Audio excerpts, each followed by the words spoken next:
So within a few minutes, you have this whole theater empty without any panic at all. He walked outside, saw they were all safe, collapsed in tears, and then they eventually finished the show. Late in his life, he was asked, "What's the greatest trick you ever did?" He said, "I made 1,000 kids disappear from the theater." So this is that theater. As time goes on, into more modern times, B.B. King, Muddy Waters, they played here, David Jones from the Monkees. So the theater is fairly active for a long time, and all of that's left its mark as well. I don't want to get too specific about the ghosts, only because we honestly don't know who all these people are, but they are numerous, and they do date back to 1915 and even maybe before. The most common sightings are people up in the balcony and the mezzanine, shadowy figures seen right around where that letter A is. We've seen them on the Decatur cruise. There have been a lot of reports in the back hallway all the way upstairs of a woman who appears to be wearing like a nightgown, and that has to be a nightgown. In this corner of the balcony, a woman sits and watches the stage. We hear footsteps, we hear voices, the chairs just pull up and down, but that's not going to happen tonight. And a lot of different things. We've been bringing tours in here for 25 or 6 years now, and things happen on the tours. You don't listen to worry about the psychic lady? I don't know. This happened. We picked up this. We picked up a tour across town, and does anybody psychic here? This lady tells me that before the tour even starts that she's a psychic, and she's going to tell me everything that happens tonight. And I'm like, oh, yay. And she starts screaming at cars and houses, and I had to tell her to shut up. We finally get here, and the bus driver for that night was not going to come in the building. She was terrified of the building. And I said, "You have to come in tonight, because that lady's going to freak out." And she did. She was nuts. I'm up on the stage, and I'm talking, and the lights are low, and they have a ghost light on, so there's one light, and she's dying to say something. You can see it. She's like, "Ah," and I'm telling her, she said, "There's one on the stage there," and I turn, and there's not. And I just keep talking, and then another audience comes. I don't know the people very well, so I won't tell you exactly what he said, but it was something like he wizard. And I turned around, and there was a guy standing there, like 6 feet behind me. And I become the very first tour guide in the history of the company, but I met the whole group, and they all were just staring at me when I turned around. And I went, "Y'all saw that, right?" And they were done. Another night, we had a guy up here on the mezzanine up here, and I was on the stage, noticing I pointed it out. Everybody turned, he disappeared, everybody ran to the door, and you paid to see that. The things happen. Are they bad people? No. They're theater people, or they're people. But none of it's ever been proven to be dangerous. But they are pretty so, what you see tonight, if you see anything, is it hurt you? I'm sorry. You'll be the second person to go on I kind of grew up here at this theater. When I was a little kid, we were coming here to go to the movies 40 years ago.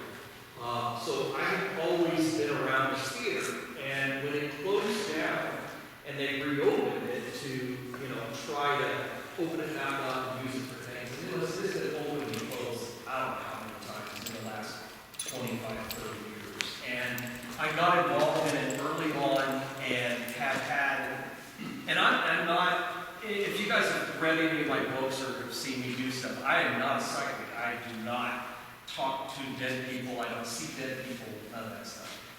But I've had more experiences here in this building than probably most of the other places that I've traveled all around the country combined. It is a really active spot. We rarely ever have an event here that doesn't have activity. And I'm not telling you that, we can't guarantee it, obviously. This isn't a sure thing, but we almost always do. My favorite story, let me take you up onto the stage. You guys, why don't you use that staircase up here? And let me bring you up here on the stage. When you stand up in the back of the building and look down to the front, especially if you're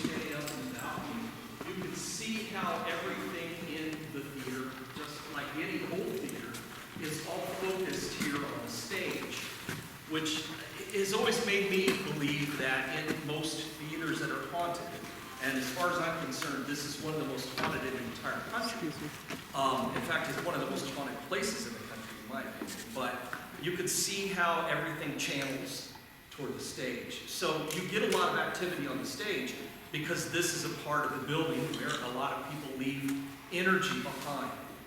There have been a lot of things. Some of the first things I ever experienced here was working up here on the stage and hearing footsteps come up across the stage and then discovering there was no one there. And that seems to be a pretty common thing here.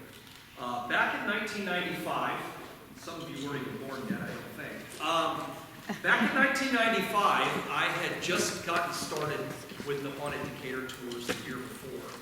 And we were just started kind of putting Decatur, I don't know, on the map, I guess, with haunted places. And I still lived here. I had the TV channel out of Springfield wanted to do a week-long story on haunted places around Central Illinois. And they called me and asked me to be in the shows and to take them around these different places. So we did some places in Springfield, we did some places in Decatur, one of them, of course, was here. And so I brought the news crew in with me, and when I say crew, I mean 2 people, a cameraman and a reporter. That much hasn't changed. So we came in, we got here into the theater, and we walked around, and I told them the stories and the things that were supposed to happen. And I talked about this staircase, this spiral staircase here that goes up to, right now it's just this big room up here was a big heating and cooling room. It used to go on to other parts of the building back in the day, but it doesn't anymore. But this particular spot has always been regarded as really haunted. There's been a lot of people who have no knowledge of the history of the theater who've had encounters and things that they've experienced around these stairs. They've heard things on them and they've seen people on them, figures on them that look completely real. For instance, the year before this news thing, there had been a music show that here. It was a Patsy Cline tribute show where a lady comes out, does Patsy Cline and stuff. And they had used this because it required a lot of costume changes quickly.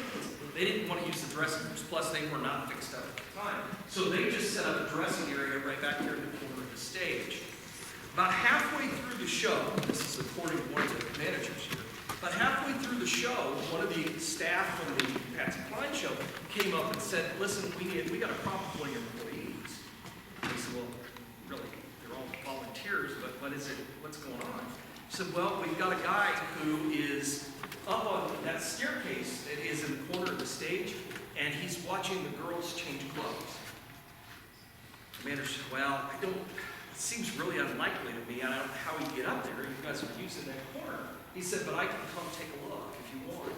And so he came down and came across the back of the stage and showed what's going on. And they said, yeah, we've seen him right here. We've seen him on that bend in the thing right here. And he said, well, is he up there now? And they said, yeah, we just saw him. And he's up there somewhere on the stairs. So Steve, the manager at the time, said, okay, we go to look, climb the stairs. If you know where this is going, there's no one there. But whoever this figure was, these people knew nothing about this theater, but they all were telling stories that other people had been telling. So, 1995, I've got this news crew in, and we finished filming everything that we needed to. And the cameraman said to me, hey, I thought maybe I'd go up to the top of that staircase and then I can get a view of the stage and everything from up high. And you want to go up with me? I said, sure. So we went on up the stairs. And we got up, we climbed up to the top of that concrete platform that's up there. He did what he needed to do. He got the shots, and we were just standing up there talking. So as we're talking, we heard the reporter who came with us, I'm not wearing hard-soled shoes, but she was wearing hard-soled dress shoes. But we could plainly hear her coming up the stairs. I mean, it was unmistakable. So the cameraman, who had spent the entire week we've been together telling me, yeah, I don't believe in any of this stuff. It's all silly, but, it is kind of fun, And so I don't believe in ghosts. That was his big thing. So we were up there, and we could hear her coming up the stairs. So he said, hey, Dana, can you see? Because there was no light back here in the corner. It was really dark. And there were no lights on the stage. but he had the light on top of his camera. So he pointed it down the center shaft of the stairs, and he said, "Is that enough light? Can you see to come up?" Well, there's no answer, but we can still hear her coming up the stairs. And so he yells it louder. He says, "Hey, is that enough light? Can you see to come up?" Well, this time she answered. She went, "What?" We looked, and she's standing on the other side of the stage. We're the only 3 people here in the building. And he said, "Where are you?" And she steps out, and she's right here. "Why?" And he says, "You're not on the stairs?" And she said, "No, I'm right here." And he said, "Well, who's on the staircase?" She said, "Well, I can see you guys up there." He goes, "No, on the stairs." And she said, "Nobody. There's no one on the stairs." And he said, "Well, can't you hear somebody walking?" And she said, "No, but we can both hear it, plain as day, coming up these stairs." And finally, he said, "Are you sure there's nobody on the stairs?" And she said, "Yes, there's no one there." And he shoved me out of the way, grabbed his camera, ran down the stairs, and went outside and would not come back into the building. But he did admit to me that, I don't believe in this stuff, but the Lincoln Theater made me a believer. And I've never forgotten that story. I've never forgotten the incident. And that was a long time ago. And I saw him about 3 or 4 years after that. The PBS station was doing a documentary, and they included the Lincoln. I told them that story, and they said, "What do you think he'd tell the story?" I said, "I doubt it. This guy was definitely not a believer in ghosts." They said, "Well, we'll call him and see." They called over the station. He goes, "Yeah, I'll be in it." He said, "I believe in ghosts now." So, yeah, it changed his mind. So anyway, this is a really cool building. I was so excited for us to be able to come back in here again. After it's been several years since we've been able to use it for anything, the tours or anything. It just sat here and it was rotting. And I had all these people who were contacting me going, "Is there anything that you could do? Can you do? Can you?" And I said, "Look, we've tried. No one cares." And then Mark and Tasha and Lavelle got started on this stuff, and they got me involved in bringing back the ghost stuff here, and it's been a lot of fun so far, and I think tonight will be a continuation of that. But I will tell you one thing real quick, because we're going to shut the curtains to kind of muffle the noise between people investigating in the auditorium, people investigating the stage.